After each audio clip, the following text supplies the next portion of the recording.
Hello guys, I welcome you all again to this channel. What we'll discuss here are international opportunities, scholarship, postgraduate abroad, how you can interview better, and how you can progress in your chosen career. Basically, what we're discussing just now are 5 scenario questions that you are likely to come across in your interview. So on this, I'll be giving you tips on how to answer these scenario questions.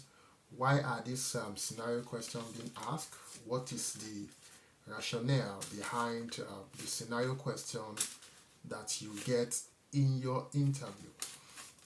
Now, basically, the major reason why an interviewer will want to ask you scenario questions are because they want to be able to assess your ability to take decision, especially when this sort of scene or situation happen within when you are employed or in the course of your job.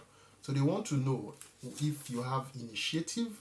They want to know if you are somebody that can be trusted with leadership, somebody that can deliver even at difficult situation. So these questions want to test those abilities of yours in terms of difficult situations.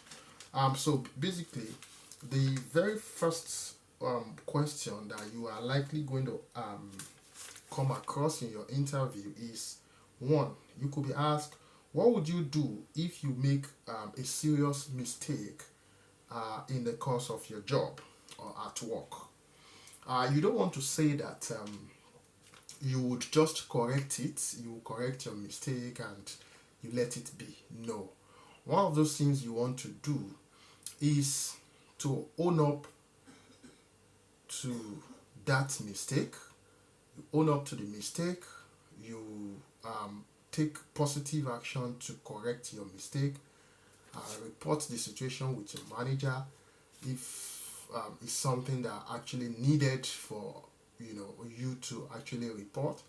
Share that experience with your colleagues and reflect on what you have done wrongly. And so when you reflect on your activities or what you did that make that mistake to happen, and you take necessary action for it not to happen again. So these are what you want to do. These are what you want to say in such if such a question is asked. Another question you may be asked that is actually a scenario based question is it is late, you know, on a Friday and afternoon, it was almost about time for you to go, nearly time to go home, and the company website crashed. What would you do? So when you are asked this question, the question is to test your commitment, is to test that, okay, would you say, okay, you will just leave it at that and allow it to be, or you would make necessary take the necessary steps in order to correct that or see what you could do and all that. So if you want to answer that question, one, you want to be able to tell the interviewer that you would try your best to see if it's something you can fix. You would assess the situation. If not, you call the IT, you report the situation with your manager and all that. So these are what you want to say. And so you don't want to say, okay, because it is almost time for you to go home, then you just leave everything and go home. No. So that is not the way to go about it. So exactly what they want to understand is how committed are you going to be to your job, and that is the essence of that question. So you want to be able to tell them that even though it was almost time to go home, you want to find the necessary thing, the necessary solution to that problem, and that's what you want to say. You report to manager, you report to the IT section, you find and see if you can actually do it. You know. The number 3 question you may be asked as a scenario question in your interview is, what would you do if you have if you have to collaborate with a colleague that you do not go along well with on a project?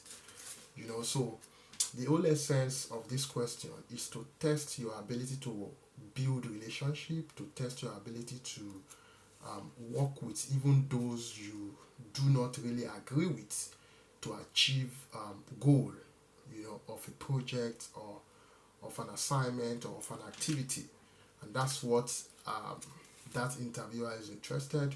So they want to know how you can actually relate with people that have divergent opinion, or who do not really believe in what you believe, or who you do not go along with. Most importantly, you need to understand that colleagues are colleagues, friends are friends, acquaintances are acquaintances. So there are times that you have people that you have to work with who have, who do not really vibe with you, but you still have to work with them because they are your colleagues.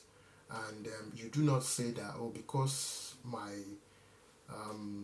do not really go along well with this person. It happens to everyone, but yet activities has to go on, goal has to be achieved, work has to be done.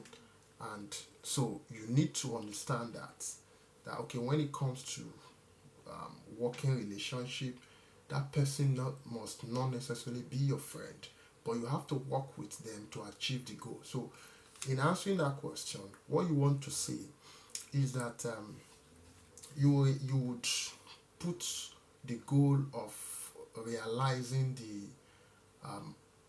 completion of that project to be your main goal, and you will work towards that, collaborating with that colleague of yours, taking ideas from them, bringing ideas in order for that project to be completed, in order to satisfy the customer, irrespective of the fact that they are the people that do not go along well with you. You want to still ensure that the main target, the main goal is not lost, which is completing that project, and that's what you want to say. So I will you respect your colleague, you listen to them, irrespective of the fact that you do not go along well with them. So they want to test that your soft skill to be able to build collaboration, teamwork, irrespective of people that are involved.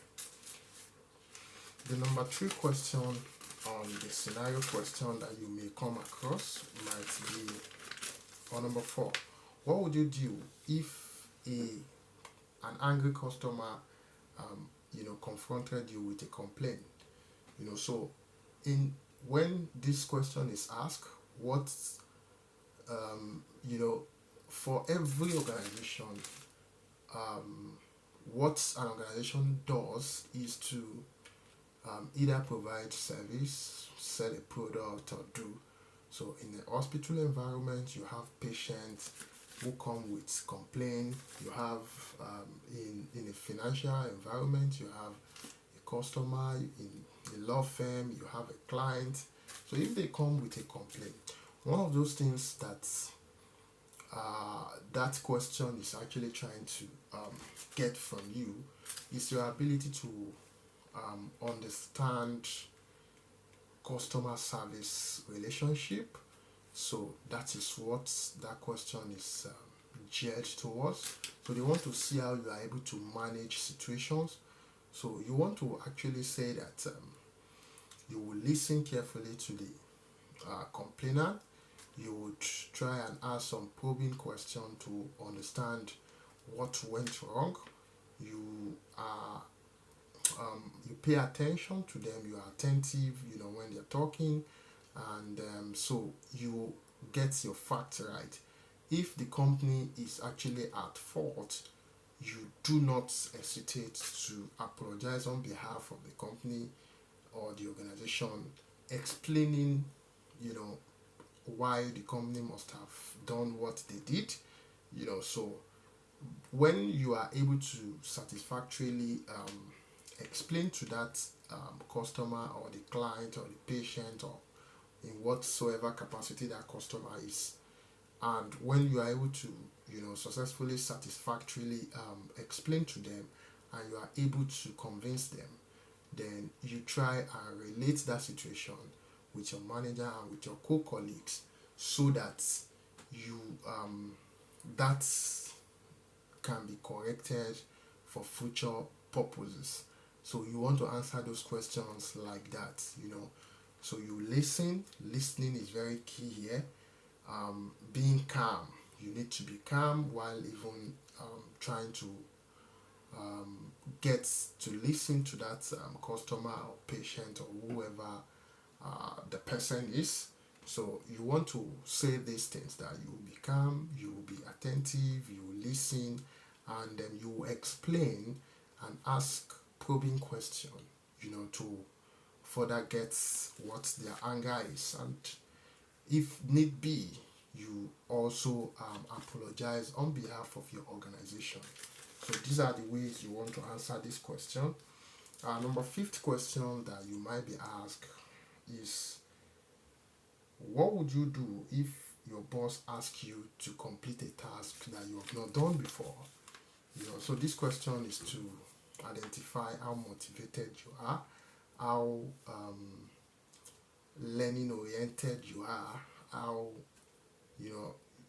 much of interest do you have in learning new tasks, in learning new skill, in developing generally. So when that question is thrown at you, you want to say that even though you've not done that activity before, you will be excited because it will give you opportunity to learn new things. You go to the company policy, you go to standard of operation, SOP, you go to YouTube to learn about it. So when you are able to, then you take on the new task, and that will mean that you now have experience in them. But if you are not able to, you speak with more experienced colleague of yours who can be of help in carrying out that task while you are shadowing or observing them. So these are the ways you go about that questions, and that will mean that you are such a person who is interested in learning, you are such a person who is motivated, and such a person that can be given the job. So these are the ways you want to answer scenario questions. You don't want to say that you would not do it because you've not done it before. No. So that is not the way to go about that questions. So this is just about the 5 scenario questions that you may come across in the course of your interview and how to answer them. I'll stop it here. If this is the first time you're coming across this channel, do well to like the video, subscribe, and share to others. Thank you. I'll see you in my next video.